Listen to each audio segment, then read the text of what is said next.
teníamos esta tensión y esta discusión que ustedes ya sé que la analizan en otras asignaturas, en especial todo lo que sería el bloque de las didácticas, las partes ligadas a ciencias de la educación, que trabajan estos ejes de lo moderno y lo posmoderno. Con respecto a qué pasaba en el arte, decíamos antes de irnos de vacaciones que la lectura de Danto obliga, que es un pensador contemporáneo, que es un pensador bisagra para pensar el arte contemporáneo, y obliga a tener una buena lectura de Hegel. Por eso le dimos tanta importancia a la lectura de los textos de Hegel para que ustedes lo pudieran apropiar, analizar, leer, volver, regresar. Es decir, estos textos lo que tienen y el modo de estudiar, ya pensando en cómo vamos a ir preparando el final, es dos, tres lecturas de los textos, hacer resúmenes, hacer una línea de tiempo, ¿no? Es decir, ubicarlos con quienes están dialogando, pero también tenerlos a mano para poder ver cómo se regresa a cómo se retoma a esos pensadores, ¿no? Es decir, es importante que siempre que lean a un autor, lean ese intertexto que decíamos, ¿no? Es decir, con quiénes está dialogando, a partir de quiénes está escribiendo.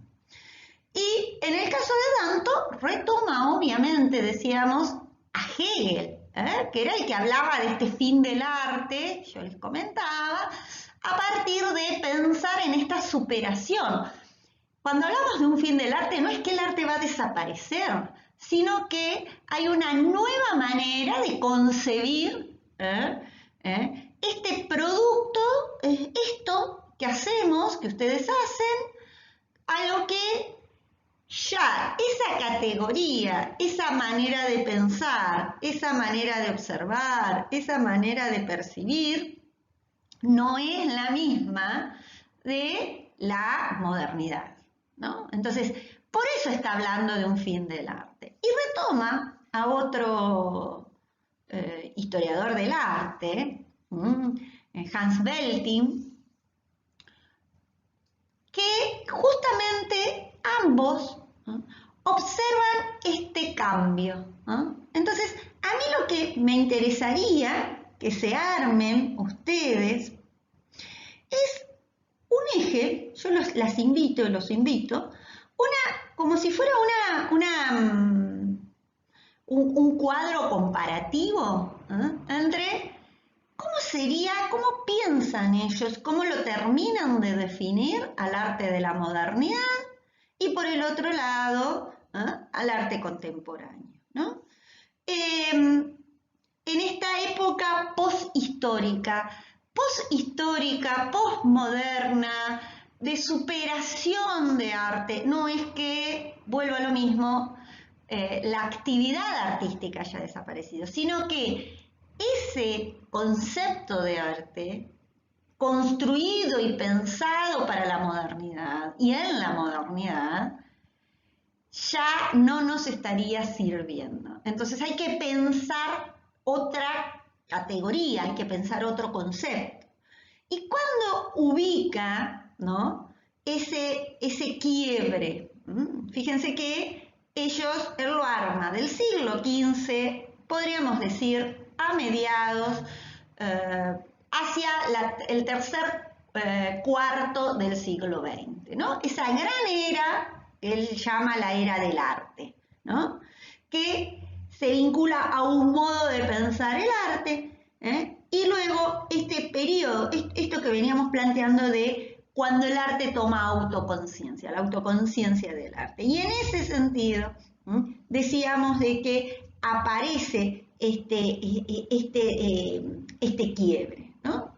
Por un lado, entonces, esta idea esa incluso va a ser la consigna que les voy a dejar para que entre esta semana y la semana que viene puedan ir, a medida que van leyendo el texto, puedan ir analizando. Es decir, ¿qué ¿qué características tendría una obra de arte de la modernidad, de esta era de la modernidad?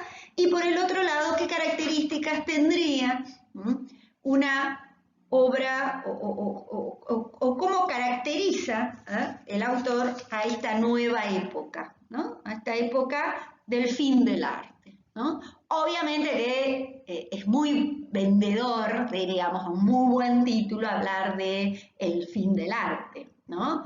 Pero no está diciendo que el arte desapareció, sino que está planteando, y fíjense cómo comienza, ¿no? Siempre en el comienzo, en la introducción de un texto, de un capítulo, de lo que sea, siempre aparece la hipótesis del autor, ¿no? Y acá aparece esta hipótesis de la que él viene trabajando junto con Hans Belting, y dice, el concepto del arte aún no había aparecido realmente en la conciencia colectiva previo al siglo XV. En consecuencia, esas imágenes, de hecho íconos, tuvieron un papel bastante diferente al de la vida de las personas, del que tuvieron las obras de arte cuando ese concepto apareció al fin y comenzó a regir nuestras relaciones con ellas, algo semejante a unas consideraciones estéticas, ¿no? Es decir, hubo un periodo antes del siglo XV vinculado a eso que yo les decía. ¿Se acuerdan cuando veíamos en historia, decíamos lo que une toda historia uno es que domina en la sociedad la concepción de lo sagrado? Y como esa concepción de lo sagrado domina en todos los ámbitos, desde el ámbito de cómo se organiza la sociedad a nivel de la polis, porque ese poder estaba ligado a los dioses o a un dios, y por el otro lado también cómo se organiza la parte, podríamos decir, ética, la parte de cómo no solo cómo se gobierna, sino de cómo se vive, ¿no? Y también la parte de lo que hoy llamaríamos arte, decíamos, pero que en esa época esa diferencia no existía, entonces estaba vinculado a lo sagrado. Bueno, esa pérdida del aura, esa ruptura que se empieza a producir en el 15, en una tendencia, ¿no? No es que el arte deja de un día para el otro, sino que se empieza a ir haciendo como, ¿vieron cuando se empieza a rajar una tela? Que se empieza a ir deshilachando. Bueno, se empieza a ir deshilachando, porque obviamente que en el 15 el arte también estaba vinculado, pero ya la sociedad no estaba dominada por el espíritu de lo sagrado. Ya hay un modo de comprender la sociedad que va hacia este dominio de lo profano, que, lo decíamos, esa tendencia se va deshilachando hasta que se consolida con la Ilustración, ¿no? Hasta el siglo XVIII, ¿no? En donde empiezan a surgir estos campos artísticos, campos políticos, campo educativo, ¿no? Estas autonomías de los espacios. Entonces, en ese contexto está pensando Danto, ¿no? Y está tratando de armar estas tres grandes épocas, si quisiéramos, ¿no? Estas bisagras. Entonces dice, esta idea de que hay un arte anterior al comienzo del arte, pero también hay un arte posterior al fin del arte, al fin de ese modo de hacer arte, ¿no? Entonces, por ello, ¿no? Aparece esta manera de comprender, ¿no? Una característica que decíamos de la posmodernidad es el fin de los grandes relatos. Me quedó la vez. Entonces, en ese fin de grandes relatos, también el relato, ¿no?, ligado al arte llega a su fin.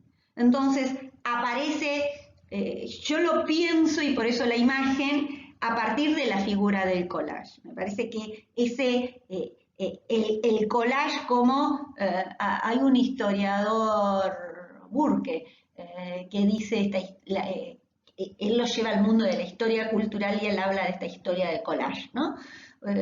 Ustedes fíjense la imagen del collage que nos regalaron, que sería de la vida de las maestras de plástica, si no hubiera aparecido el cubismo, que nos regalaba la posibilidad de no representar, sino presentar directamente sobre el papel fragmentos de objetos de la realidad, ¿no?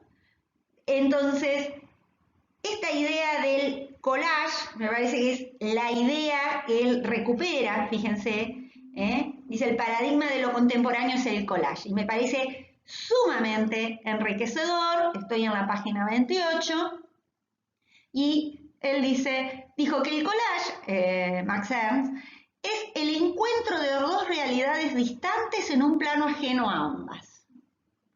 La diferencia es que ya no hay un plano diferente para distinguir realidades artísticas. Esto que veníamos hablando, la diferencia entre la mera cosa y el arte. Bueno, esa diferencia se rompió. Y eso es lo que podemos pensar del arte contemporáneo, dice él, ¿no? Dice, la diferencia es que ya no hay un plano diferente para distinguir realidades artísticas, ni esas realidades son tan distantes entre sí, ¿no? El migitorio, ¿no? Esto se debe a que la percepción básica del espíritu contemporáneo se formó sobre el principio de un museo, en donde todo arte tiene su propio lugar, donde no hay ningún criterio a priori acerca de cómo el arte deba verse, y donde no hay un relato al que los contenidos del museo se deban ajustar. Hoy los artistas no consideran que los museos estén llenos de arte muerto, sino de opciones artísticas vivas. Esta idea de agarrar la historia y empezar a apropiársela. Acá le dejo algunos ejemplos de obras apropiadas. Me parece en este sentido importante. Bueno, después va a ir recuperando este quiebre en el arte con el quiebre de la filosofía, del que le estuve charlando. Esta idea del giro lingüístico, ¿no? Vamos a volver, me quedó muy largo este primer video, perdón. Dije un montón de cosas hermosas y no grabé, bueno. Pero bueno, la idea entonces, la pregunta va a ser para el tablón que puedan ver qué entiende por contemporáneo y por posmoderno. ¿Por qué él no quiere que lo contemporáneo sea entendido como se entiende a diario, ¿no? Lo que es lo contemporáneo?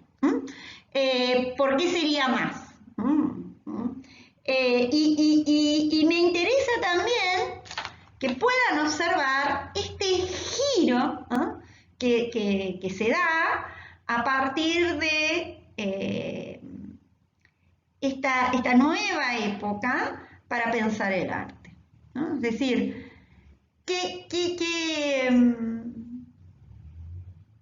él recupera a Joseph Kosuth, un artista que me parece que yo los uso mucho para dar ejemplos en teorías del arte, porque, bueno, estos artistas conceptuales, ¿no?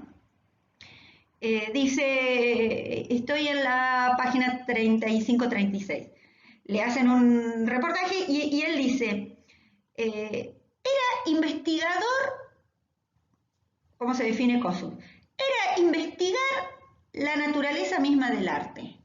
Hegel, de nuevo volvemos a Hegel, y lo mismo y lo dice Danto. Dice, esto recupera la frase de Hegel, dice, el arte nos invita a la contemplación reflexiva, pero no con el fin de producir nuevamente arte, sino para conocer científicamente lo que es el arte. Por eso, ¿no? Esta idea de la autoconciencia, ¿no? Es decir, ya, ¿no? Se deja de...